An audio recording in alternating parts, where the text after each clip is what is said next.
Welcome to the South Ops Fire Weather Webcast for Thursday, October 3rd. I'm your host, Kristen Stewart. The marine layer remains very shallow as high pressure and offshore flow remain in control. Once again, low clouds are limited to the coastal plains of the south coast this morning. Clearing should be quick yet again today, though some beaches may remain cool and cloudy through the day. Another wonderful sunny day is upon us, but it will remain very hot for inland areas. Surface observations are indicating that the breezy offshore winds from last night are lingering across the higher terrain of central and southern California this morning. Surface pressure gradients remain very weak, but there is some decent upper-level wind support to enhance surface winds, so we're seeing more widespread northerly gusts of 15 to 25 miles an hour compared to yesterday morning. There are a couple localized spots with gusts in the 25 to 35 mile an hour range. Expect these winds to lighten up a bit as we go through the day, though areas of breezy northerly flow will continue through the day across the higher terrain. Once again, these offshore winds will support continued hot temperatures and a very dry air mass that will lead to enhancement of fire danger. The strong ridge of high pressure that has been driving this heat wave will shift eastward into the desert southwest through Friday.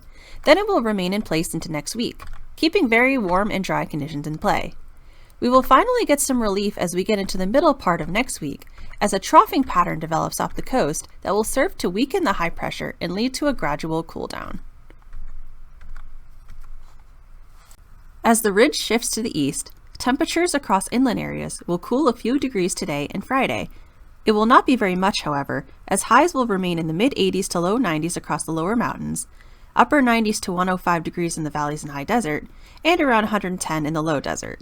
These values are still quite impressive for October, considering that climatologically temperatures should begin their downward trend.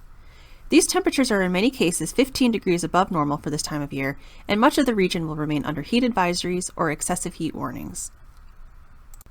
There will be a little bit of renewed warming on Saturday and Sunday as high pressure expands westward back into California. Then temperatures will cool back down early to mid next week, with highs returning to near seasonal normals.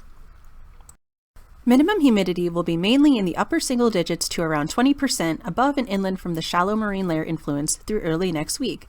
The marine layer will remain shallow with higher humidities limited to the immediate coastline.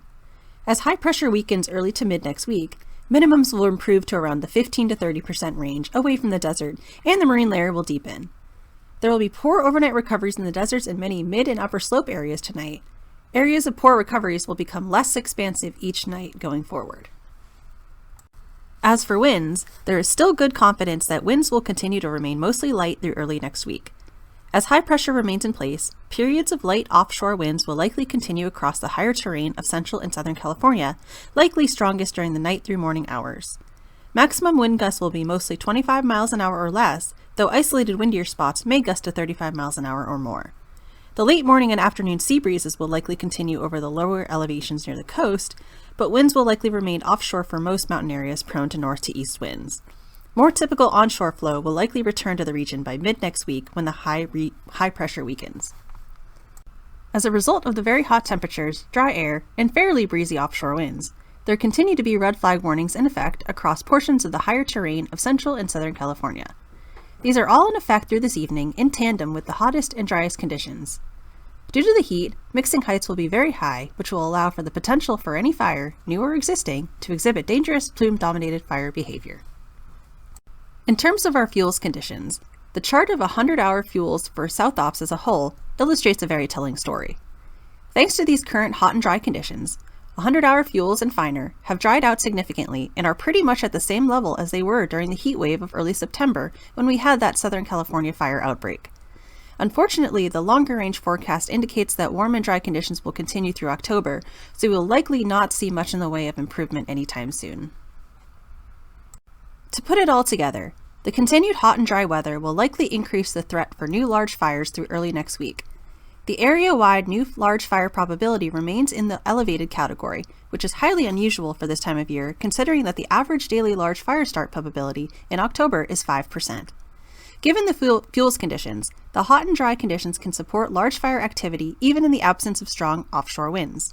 However, we are lucky that winds are remaining light, and that is helping to somewhat mitigate fire potential. Even though we are still not seeing any significant offshore winds in the near future, we will always continue keeping an eye out for them since it looks like warm and dry conditions are making themselves feel at home here in California. And that's all I have for today. Thanks for tuning in. Our next webcast will be on Friday, October 4th. Have a fantastic day.